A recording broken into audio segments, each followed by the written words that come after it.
Selamat datang ke Teroka Tech. Dalam episod kali ini, kita berkongsi tentang teknologi hijau dalam pengurusan sampah dan juga bagaimana hampas kopi digunakan sebagai bahan bakar alternatif.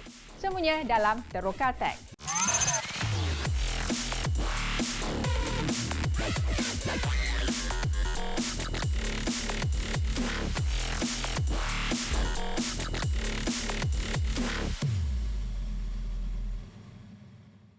Kita mulakan segmen yang pertama di mana jom parkir Sdn Bhd tangkap perhatian dunia, dan saya pun sebenarnya dah pakai aplikasi Jom Parking ni. Memang senang dan bayar parking dan jimat masa. Dengan misi strategik untuk membangunkan penukaran data kenderaan yang pertama di Asia Tenggara, Jom Parkir telah menarik minat syarikat Korea Selatan The Ventures sebagai rakan strategik pelaburan.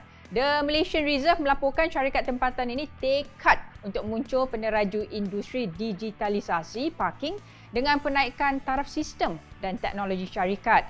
Jom Parkir yang mempunyai 400,000 pengguna berdaftar dengan lebih dari 5 juta transaksi merancang untuk mengembangkan perkhidmatan ke 17 lagi lokasi, termasuk 7 lokasi di luar negara.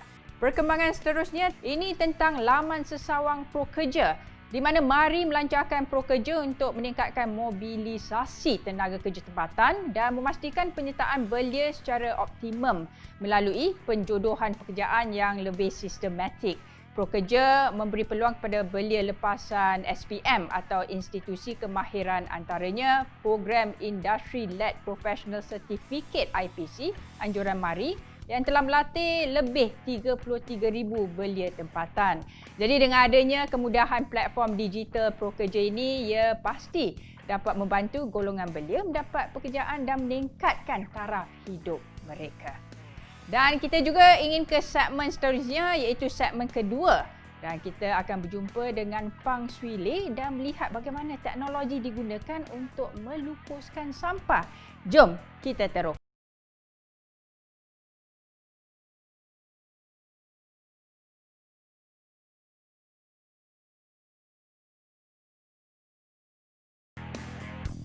Ni mesin apa ni? Besar. Hai, apa khabar? Nama Hai. saya Pang. Saya Sharon. Ha. Abang nak tanya, mesin ni untuk apa ni? Okey, mesin ni tujuan dia ialah untuk menukarkan sisa pekerja, sisa buangan dan sampah menjadi abu. Nama mesin ni ialah Asia. Dan Asia ni dibangunkan, diinovasikan dan diilhamkan sepenuhnya oleh rakyat Malaysia sendiri, anak jati Malaysia sendiri. Kebaikan mesin ni ialah pengaplikasian sains dan teknologi yang mudah, dan yang mudah, tidak kompleks, yang boleh membantu dalam sistem pengurusan sampah dan juga pengurusan sisa pepejal. Teknologi yang kita gunakan untuk membangunkan mesin Asia ini melibatkan penggunaan plasma, menggunakan pengaplikasian proses pyrolysis dan juga sistem penyarikan dan sistem penapisan udara untuk mencegah segala pencemaran ke udara. Mesin Asia ini langsung tidak menggunakan sebarang minyak, tidak menggunakan diesel, tidak menggunakan petrol atau gas untuk proses penjanaan haba itu sendiri. Mesin ini juga tidak mengeluarkan asap, tetapi mengeluarkan wap air dari segi selepas sampah yang dimasukkan untuk pemprosesan.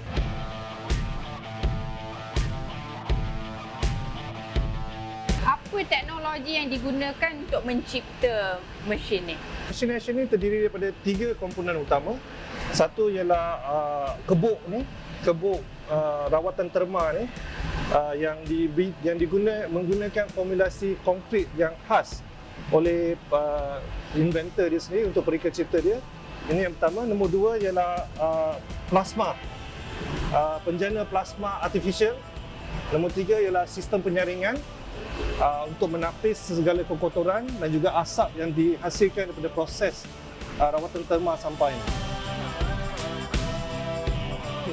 Dari Apa yang boleh dimasukkan kat dalam? Dari segi jenis sampah yang boleh diuruskan dan diuraikan oleh mesin Asia ini ialah segala yang di bawah kategori sampah umum, daripada rumah, daripada shopping mall. Jadi ini termasuklah plastik, kotak, kayu, besi, kaca dan segala macam. Dan segala sampah yang masuk dalam ni akan menjadi abu dalam masa 45 ke 60 minit, kecuali untuk bahan seperti besi, kaca dan konkrit.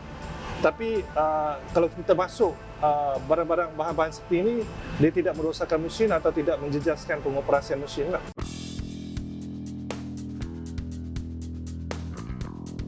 Boleh Fang terangkan setiap satu komponen dalam mesin ni ataupun tentang mesin? Okey. So, bahagian pertama ialah bahagian rawatan terma di mana sampah dimasukkan dan sampah akan dirawat di sini dan diurai dan diularkan menjadi abu, dan abu akan jatuh ke bawah lah. Dan akan jatuh ke bawah dan dulang ini akan dikeluarkan setiap 12 jam, dikongsi, ditukar dengan dulang yang kosong. Apabila proses ini berjalan, pintu ini akan ditutup sepenuh masa sepanjang proses penguraian sampah tu. Dan sampah yang terurai tu dalam masa disebabkan haba akan menjadi asap, dan asap ni akan ditapis dalam sistem penyaringan dia sendiri yang menggunakan cecair yang beralkali tinggi, dan kemudiannya melalui rawatan penapisan karbon. 3 jenis karbon dan cecair yang kita gunakan dan juga jenis karbon yang kita gunakan merupakan formulasi khas oleh pereka cipta dia sendirilah. Daripada model elektrik ini juga, kita ada model yang dioperasikan hanya menggunakan tenaga solar. So, mesin yang menggunakan tenaga solar ini amat berkesesuaian untuk kawasan kampung, pulau-pulau, kawasan luar bandar dan juga dalam hutan. So, ini boleh dioperasikan menggunakan solar panel saja dan boleh beroperasi sehingga 24 jam ke 30 jam tanpa di-charge. Lagi satu perkara unik berkenaan dengan mesin Escher ini. So, mesin Escher ini akan menguruskan sisa dia sendiri. Dia tidak akan menjana sisa sekunder yang memerlukan rawatan di tempat lain. So, segala sampah yang dihantar ke sini akan dirawat, diuraikan dan diolah di sini dan diselesaikan di sini. Tidak perlu dibawa ke tempat lain. Wow, tu memang bagus untuk menjaga alam sekitar lah. Sebab paling penting ni pengurusan sampah sarap, sisa dan sebagainya, kena jaga juga environment kita kan. Cerita juga saya nak kongsikan bahawanya mesin Escher ni telah menerima pensijilan My Hijau Mark. Dengan adanya My Hijau ni merupakan green label yang dikeluarkan oleh Green Technology Malaysia Corporation yang di bawah Kementerian Alam Sekitar dan Air. Dengan adanya My Hijau Mark ni, ia merupakan satu pengiktirafan di mana mesin ini adalah hijau, berteknologi hijau dan juga mesra alam. Bagaimana kalau ada 3 kebaikan untuk jaga alam sekitar? Nombor 1 dari segi masyarakat dan sosial.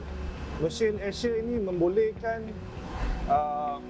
tanggungjawab kita sebagai individu, sebagai masyarakat untuk bersama-sama terbabit dan menjalankan tanggungjawab kita. Perkara nombor 2, kebaikan nombor 2, mesin Escher ini tan berbanding tan.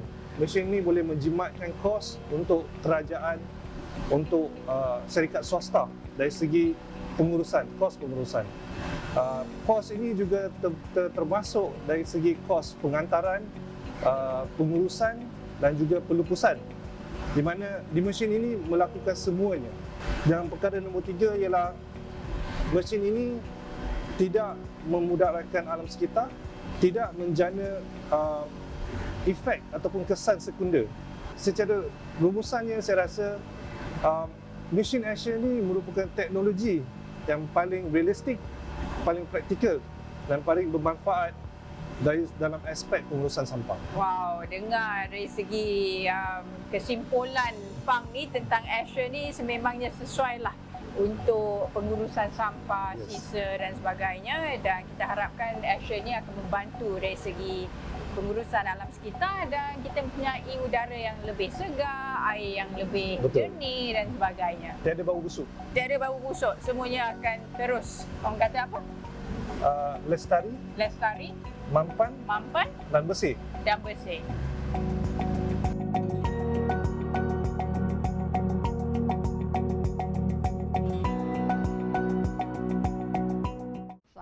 cukup bangga dengan bakat-bakat yang ada di Malaysia dengan invensi seperti The Asher, dan bersama saya di segmen ketiga ni satu lagi pencipta lah. Jadi kita nak perkenalkan kepada anda semua Yusof Warren. Apa khabar Yusof? Baik, thank you Sharon. Jadi kita lihat kan banyak bakat-bakat di Malaysia ni sebenarnya boleh diketengahkan sehingga seluruh dunia.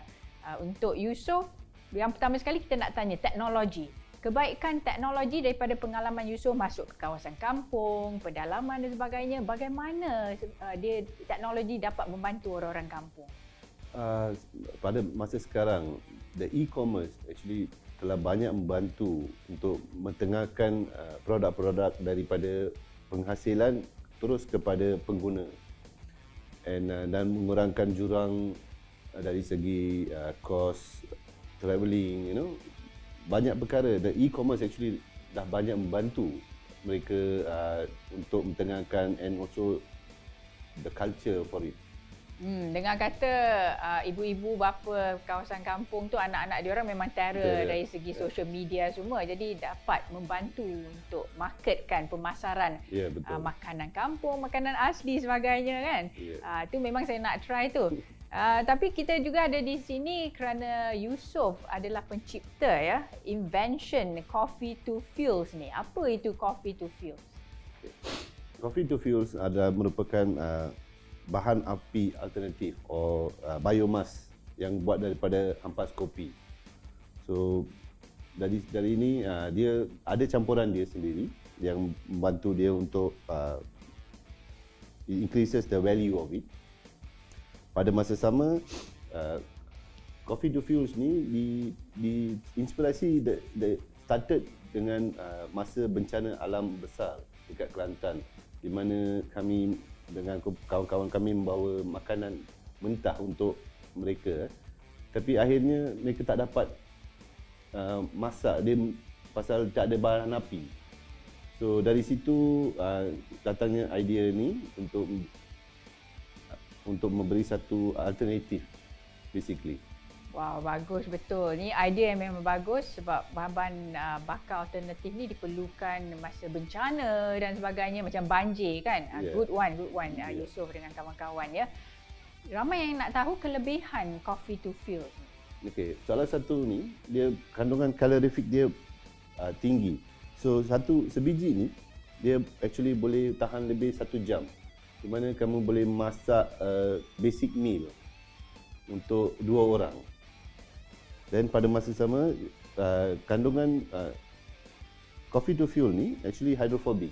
Dia masih boleh digunakan macam sebagai satu bahan api. Oh, bila dah kena air masih boleh guna lagi? Selalunya bahan api macam kayu, semua arang, bila dah kena air tak boleh kan? Wah, ni special ni. Pasal kalau kita tahu dia punya value behind the waste, it becomes valuable waste. Ya, sebab bahan-bahan macam hampas kopi ni, kalau kita dah buat kopi, kita dah buang kan? Macam tu je. Jadi bagus ni, idea yang baik. Harapan anda untuk mengembangkan Coffee to Fuels, adakah ke masyarakat tempatan Malaysia ataupun di seluruh dunia? Penggunaan, kita tengok kat mana pun orang minum kopi. So, daripada membuang satu produk yang bagus, basically daripada pergi ke tong sampah atau landfill, bagus kita tukarkan jadi bahan yang berguna. Mungkin insya-Allah satu hari dia akan selamatkan satu nyawa, di mana mereka perlukan bahan api untuk masak atau makan. Pada masa sama, Coffee to Fuels ni dia zero toxic. Pasal all natural, semua bahan dari buangan yang asli. So kamu boleh buat untuk masak di dalam rumah atau di luar rumah kan, dan asap dia tidak menyengat mata. Very low smoke. Ya. Dan tadi kita dengar harapan untuk produk ni. Harapan peribadi Yusof sebab anda yang mencipta Coffee to Fuels ni. Harapan saya untuk satu hari to go as a global brand, bekerjasama dengan semua syarikat pengeluar kopi, coffee chains, supaya daripada mereka membuang sampah ni, dan kita boleh ubah dia jadikan buat research and develop lagi banyak dia ada so many things that you can do over the time dengan hampas kopi ni. Salah satu kita boleh jadikan sebagai bahan api, biodiesel atau ethanol base yang mana kita boleh guna untuk sebagai sanitizer. So luas dia punya proses. You can actually use that lot of technology and you can find wonderful things on it.